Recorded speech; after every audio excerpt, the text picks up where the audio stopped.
오늘은 종려주일입니다. 종려주일. 종려는 대추야자나무죠. 대추야자나무. 조그만 대추처럼 생긴 그런 열매가 빨갛게 많이 달리는 그 이런 야자나무. 근데 그 나무 여기 많이 보이죠? 여기 뉴질랜드도 많이 있는 것 같아요. 한국에서는 그게 없어서 못 봤는데 그 가지를 꺾어서 이렇게 예수님이 입성하실 때 이렇게 환호하고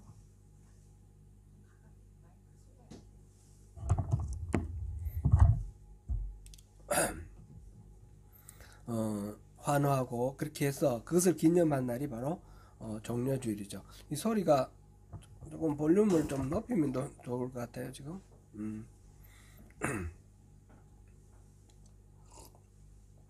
소리가 이제 좀 마이크를 통해서 나옵니까? 네네, 이제 조금 아까보다 훨씬 낫습니다. 키교회 갔더니 종려주일에 보니까 이게 종려 잎을 따가와 가지고 아이들하고 이렇게 뭐 만들고 이런 액티비티를 많이 하는 것 같아요. 근데 우리는 한 번도 그런 거 안 해봤어요.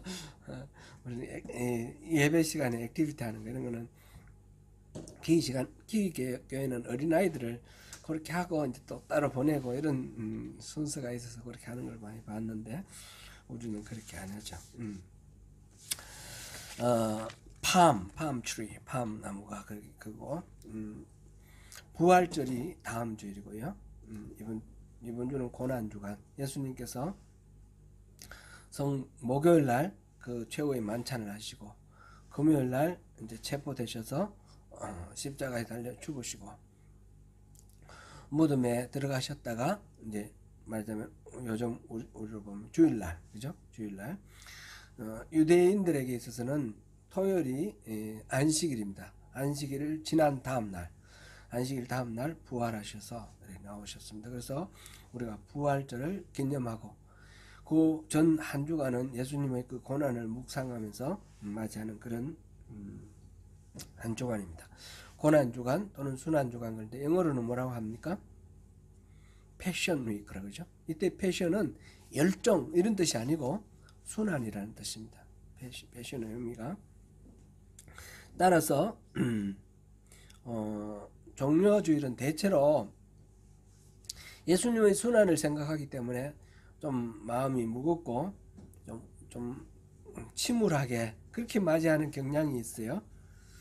막 예수님을 생각하면 너무너무 안 됐고 슬프고 막 그런 마음으로 종려주일을 맞이하는데 오늘 이 본문을 통해서 우리가 종려주일을 어떻게 기념하고 어떻게 맞이해야 될지 제가 사실은 이 말씀은 같은 내용은 여기 소명교회 와서 2번을 했습니다. 오늘 3번째입니다. 3번째인데 이 내용은 아무리 강조해도 지나침이 없기 때문에 혹시 생각나시면 제일 좋고 혹시 잊어졌으면 또 다시 한번 환기하고 이러면 좋을 것 같아요. 그래서 오늘 이 말씀 준비했습니다. 다행히 공교롭게도 오늘 우리가 본문을 쭉 우리가 선택 안 하고 순서대로 쭉 가는 강해를 하고 있었는데 오늘 순서가 이 20장 17절부터예요. 이게 이제 세 번째 순환 설교인데 그리고 이제 종려주일이 있으니까 중간에는 좀 건너뛰고 이렇게 연결을 하면 아주 잘 조화를 이룰 수 있는 좋은 그런 계기가 될 것 같습니다. 예수님이 스스로 순환에 대해서 예고한 것은 3번이 있었습니다. 그죠? 3번이 있었는데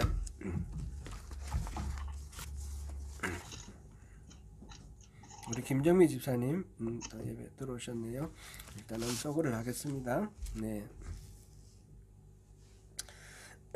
세 번째 순환인데 순환 예고인데 이제 예루살렘으로 올라가시다가 중간에 길에서 제자들에게 따로 다른 사람 막 군중들 없는 데서 따로 내가 예루살렘에 올라가면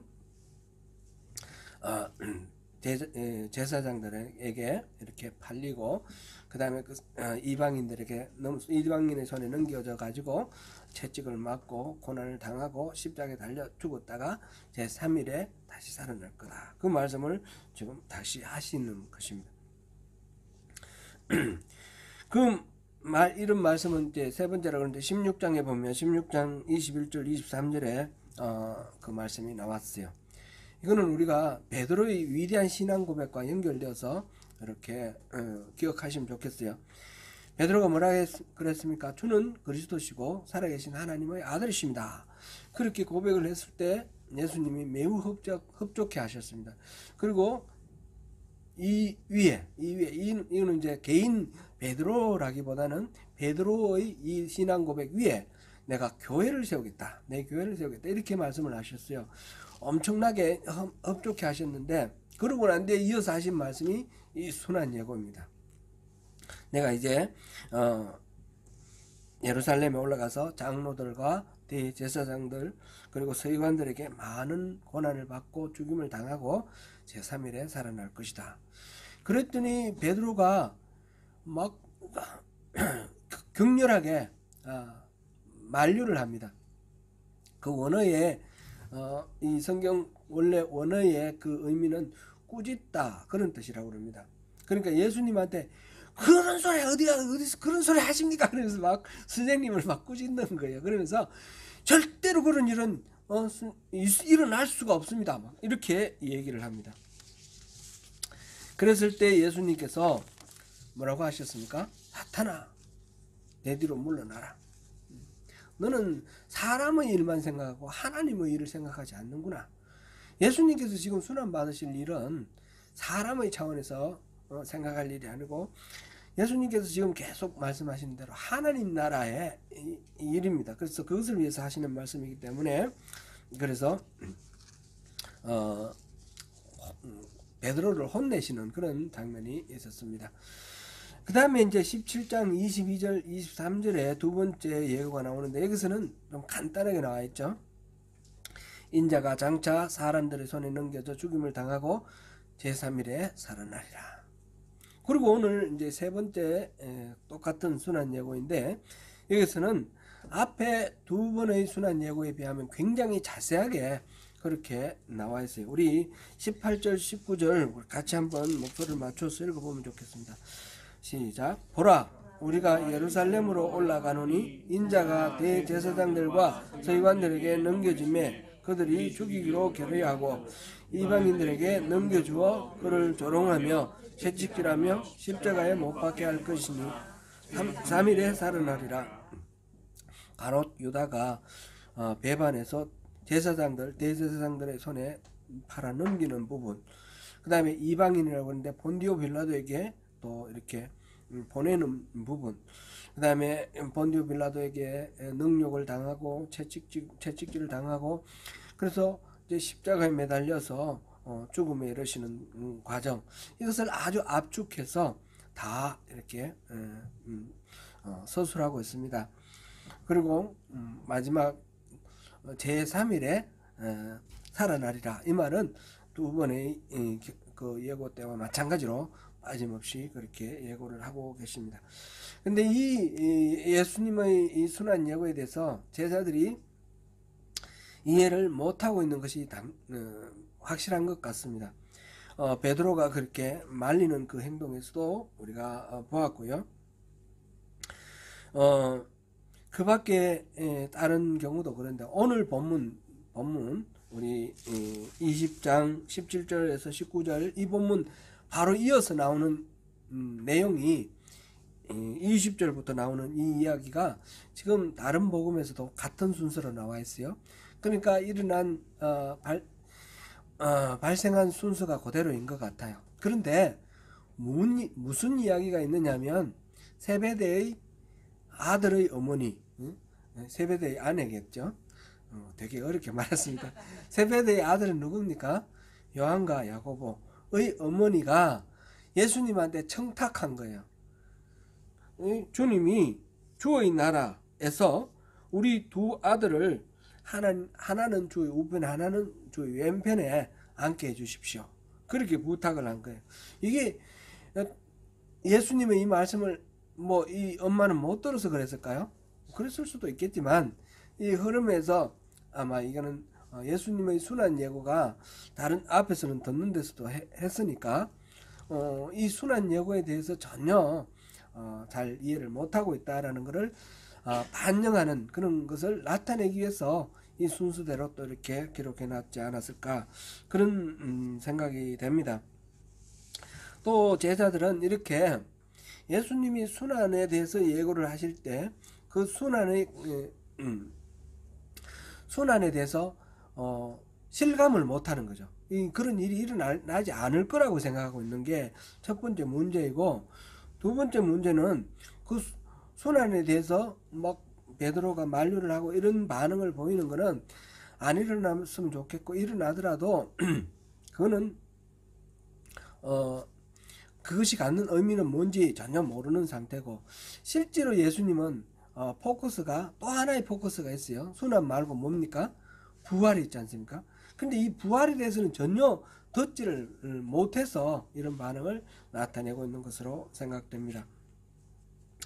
예수님은 앞으로 닥쳐올 고난을 애당초부터 소상히 잘 알고 계셨습니다. 그럼에도 불구하고 자발적으로 거역하지도 아니하고 뒤로 물러나지도 아니하시면서 때리는 사람에게 등도 맡기고 수염을 뽑는 사람에게 이렇게 뺨을 맡기셨다. 이사야 50장에 보면 이 순환받는 메시아 이야기가 나오는데 그대로 그렇게 하셨습니다.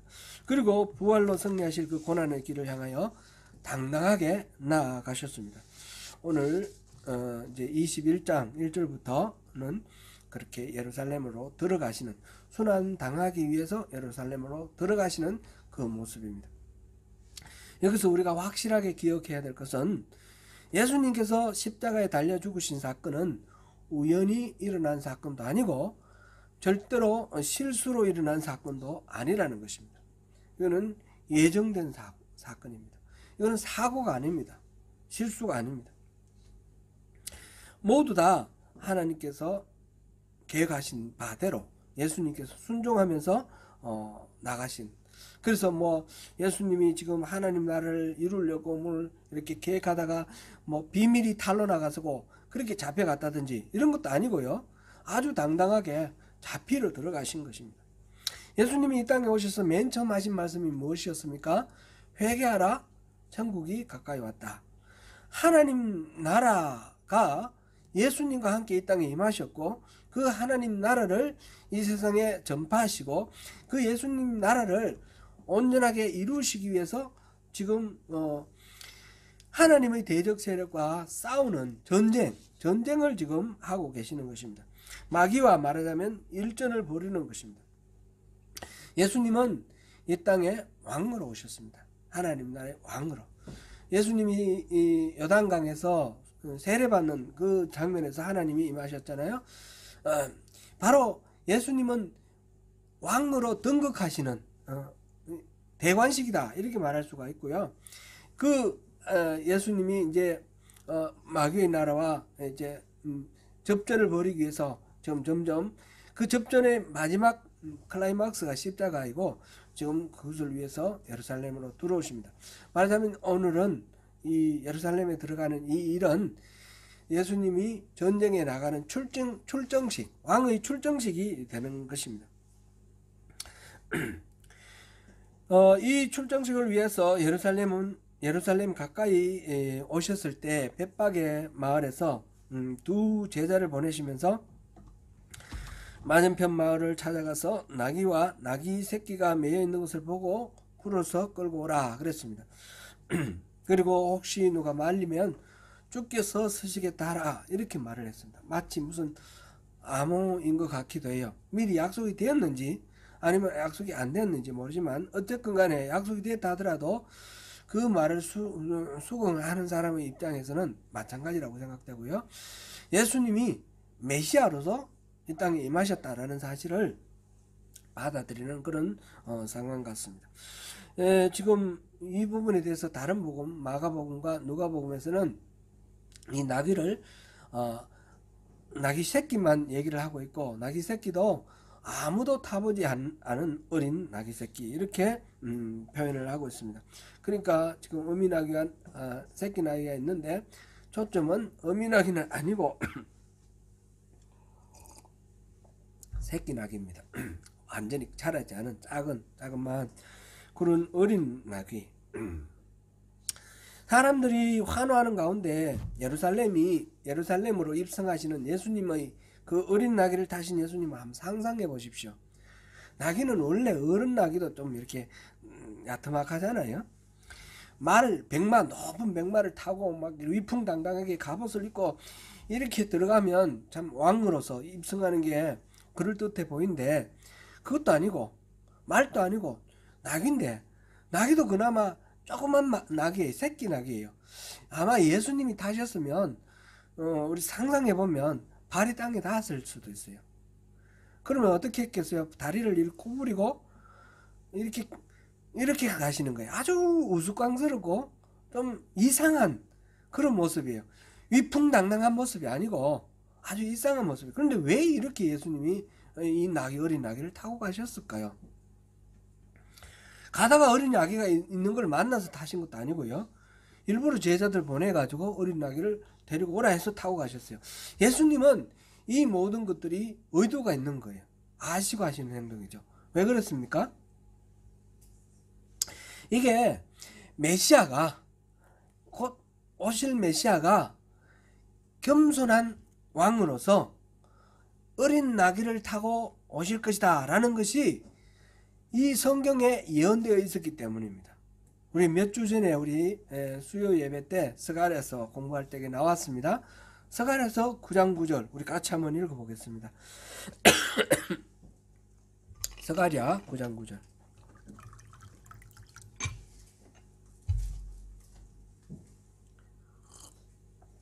같이 읽습니다. 시작.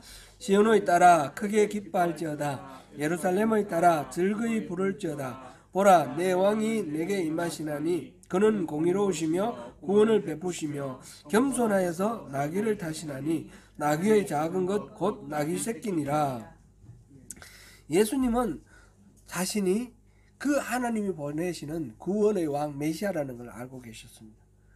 그 메시아는 겸손의 왕으로 나귀를 타고 들어간다는 걸 알고 계셨습니다. 그래서 그 하나님의 그 예언하신 대로, 약속하신 대로 그 나귀를 타고 지금 구원자로서 또 왕으로서 예루살렘에 입성하시는 것입니다.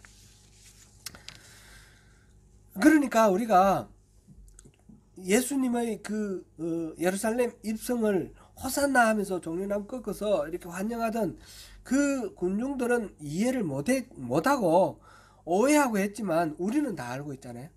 그래서 종려주의를 맞이하는 우리의 입장은 예수님 그 다음에 당하신 고난을 생각하면서 우울하거나 침울할 필요가 없는 거예요. 예수님의 출정에 우리도 환영하면서 동참하는 것을 선언하는 그런 기념일이 바로 종려주일입니다. 그죠? 예수님의 그 예루살렘 입성 프레이드, 벳박에서부터 예루살렘 성 안까지입니다. 제자들은 끌고 온 나귀에 예수님을 타시게 했고, 가시는 길에 막 이렇게 꺾어온 종려나무나 또는 입고 있던 옷을 바닥에 깔고, 마치 영화제 뭐 이렇게 할 때 보는 배우들이 가는 길에 빨간 주단을 이렇게 착 깔아놓고 그리로 지나가지 않습니까? 마치 그런 것처럼 예수님이 가는 길에 주단을 깔아놓고 이렇게 환영을 합니다. 그리고 무리들이 앞서거니 뒤서거니 하면서 호산나 다윗의 자손이여 찬송하리로다. 주님의 이름으로 오시는 이여 가장 높은 곳에서 호산나, 그렇게 환영을 합니다. 호산나는 주여 우리를 구원해 주소서, 이런 뜻입니다. 그래서 이 구원자로서, 메시아로서, 새로운 왕으로서 이렇게 예수님이 들어가시면 알 수가 없지만 무슨 일이 아주 큰 일이 일어나고 어떤 새로운 세계가 펼쳐질 거라고 생각을 했어요. 근데 그 기대는 성경에 나오는 다윗 왕 때 그게 모델이었던 것 같습니다. 그래서 모든 나쁜 세력들을 다 물리치고 이스라엘이 중심이 되어서 주변 나라들에서 조공을 받는 그런 강대한 나라 이스라엘, 그를 꿈꾸며 그때 예수님께서 왕으로서 자신들을 해방시켜 주시겠다. 지금 현재 이스라엘 사람은 어떤 상태예요? 로마의 식민지 상태예요. 열심히 일을 해서 세금도 바치고 또 군인들이 가자 그러면 그냥 동원되어 가지고 강제징용 당해 가지고 가서 또 이렇게 전쟁에 무기를 나른다든지 식량을 나른다든지 그런 식으로 반항하지 못하고 이렇게 사용돼야 되는 그런 처지예요. 그게 바로 식민지 피지배 민족들의 입장입니다. 뭐 예수님 말씀에 그런 게 있지 않습니까? 오리를 가자 하면 십리를 가고 겉옷을 벗어달라면 속옷까지 벗어주라. 이게 이제 그 당시 룰이에요. 로마에서 오리를 가자 그러면 오리를 따라가야 돼요. 근데 오리만 따라가지면 십리를 따라가 주라. 그런 말씀이고, 겉옷을 벗어놔 그러면 벗어줘야 되는 거예요. 이런 피억압 민족 이 이스라엘 사람들에게 이 억압자 로마를 물리치고 자유로운 독립된 그런 왕국을 이루고 또 오히려 주변 나라들로부터 또 조공을 받고 이러면 얼마나 좋겠습니까? 그게 이제 이들의 생각인 것입니다. 그런데 예수님께서 지금 가시는 길은 그런 길이 아니었습니다. 이 사람들이 기대하는 것과는 다른 겁니다. 십자가의 길이죠. 왕이신 예수님이 다스리시는 방법은 무력으로 이렇게 억압해서 그렇게 다스리는, 지배하고 정복하는 그런 다스림이 아니라 겸손과 희생으로 다스리는 겁니다. 백성들이 생각할 때는 호수의 바다 풍랑도 잠잠하게 만들고, 그 다음에 5,000명이 다 먹고도 남을 만큼 오병이어 사건도 일으키고, 예수님이 하시는 일은 너무너무 신비하고 초인적이기 때문에 이 능력을 가지고 이스라엘을 부흥시키겠다 그렇게 기대했지만, 예수님은 그런 것이 아니라 전혀 다른 십자가를 지시고 죽으시고 지금 나귀를 타고 가시는 것처럼 이 정복자 왕으로서 말을 타고 가는 것이 아니라 겸손하게 나귀를 타고 가시는 그런 방법으로 세상을 또 이렇게 다스리실 것입니다. 예수님이 마지막 싸움에서 얻고자 하는 것은 무엇이었습니까? 이 세상의 왕권을 탈취하고 이런 것이 아니었습니다. 예수님은 근본적인 변화를 이루고자 하시는 것이었습니다. 그것은 세상의 가치관을 뛰어넘어서 하나님의 나라가 이 땅에 임하고 하나님이 통치하시는 그런 나라로 바꾸는 것이었습니다. 그래서 예수님께서 이제 예루살렘에 입성해서 지금 말하자면 출정식을 해서 들어갔는데, 예루살렘에 들어가셔서 첫 번째 하신 일이 뭡니까? 성전 정화 사건이죠. 성전에서 장사하는 사람들, 그 환전하고 또 짐승 팔고 하는 사람들의 그 상을 다 엎어버리고 채찍을 만들어서 상사꾼들을 다 쫓아내셨습니다. 바로 만인이, 내 집은 만인이 기도하는 집이다 라는 그 성전에 대한 하나님의 말씀을 다시 한번 선포를 하면서, 여기서 이렇게 장사하면 이거 하나님의 뜻하고 어긋난다라는 것을, 하나님 뜻과 배치되는 것을 뒤엎는, 세상을 뒤엎는 그런 첫 번째 모델이 그 성전 정화 사건입니다. 그 후에 이어지는 기록들도 계속 보면 이 땅을 하나님 나라로 바꾸시고자 하시는 예수님의 마음을 알 수 있습니다. 어떤 사람이 로마에 세금을 내는 것이 옳습니까? 말하자면 12조로 이렇게 물었는데, 가이사의 것은 가이사에게로, 하나님의 것은 하나님께로 이렇게 답변을 하셨습니다. 이 말씀은 단순히 그때에 올무를 던지는 그 사람에게 위기를 모면하기 위해서 아주 재치있게 넘겨내는 그런 말이 아닙니다. 우리 자칫 그렇게 착각할 수 있습니다. 예수님은 참 그때 기묘하게 그 대답을 잘 하셔서 위기를 빠져나가셨다, 이게 아니고요. 이 세상의 나라와 다른 하나님 나라를 지금 선포하고 계시는 것입니다. 실제로 예수님은 이 전쟁에서 마침내 끝내 이기셨습니다. 십자가에서 모든 죄인의 그 죄를 지고 죽으심으로써 그 모든 죄인의 죄를 용서받고 그 죄를 통해서 지배하는 마귀의 그 통치 지배 그거를 끊으셨습니다. 이것이 승리입니다. 인간을 죄로 가지고 다스리는 사탄 마귀의 모든 흉계는 예수님의 죽으심으로 인해서 끊어졌습니다. 이제 우리와 하나님 사이에는 가로막힌 장애물이 없습니다. 누구든지 예수님의 힘으로 하나님을 만날 수 있도록 그렇게 되었습니다. 이 모든 방해를 뛰어넘어서 이제 우리는 때를 따라 돕는 은혜를 얻기 위하여 은혜의 보좌 앞에 우리가 담대히 나갈 수 있게 되었습니다. 십자가에서 죽으시는 예수님을 보면서 원수들은 기뻐했습니다. 그러나 그 기쁨도 잠시뿐입니다. 예수님은 곧 죽음에서 살아나셨습니다. 죽음의 세력조차도 이겨버리신 것입니다. 이 부분은 다음 주에 또 부활주일이니까 또 말씀을 나누겠지만, 예수님이 십자가를 지신 이 사건은 그러므로 실수나 또는 뭐 어떤 계획이 들통난 어떤 사고나 그런 것들이 아니라는 사실을 우리가 인식하는 것이 중요합니다. 새로운 하나님 나라를 세우기 위해서 스스로 지신 십자가입니다. 이 십자가를 지기 위해서 예루살렘에 일부러 올라가시던 그 예수님의 발걸음, 그 발걸음은 어떤 걸음이었겠습니까? 물론 순환을 생각을 하면 무거운 발걸음이고 고통스러운 면도 없지 않겠지만, 그 모든 것들을 각오를 하고 내가 이 싸움에서 마지막 싸움에서 승리하게 하시는 하나님의 은혜를 믿으며 나아가시는 예수님의 이 발걸음은 비장한 발걸음이다, 이렇게 표현할 수가 있을 것입니다. 그러므로 우리는 예수님의 이 고난에 대해서 예수님 참 안 됐다든지 참 딱하다든지 너무 가슴 아프다든지 이런 식으로 받아들일 것이 아닙니다. 패션 오브 크라이스트 영화를 봤는데 그 영화를 보시면서 어떤 느낌을 가지셨습니까? 여러분들 다 보셨을 겁니다. 너무너무 참혹하고 너무너무 리얼하게 그 예수님의 고통을 다 이렇게 담았는데, 그 영화를 통해서 이 감독이 보여주고 싶었던 것은 예수님은 그 리얼한 고통 그것만이 아닙니다.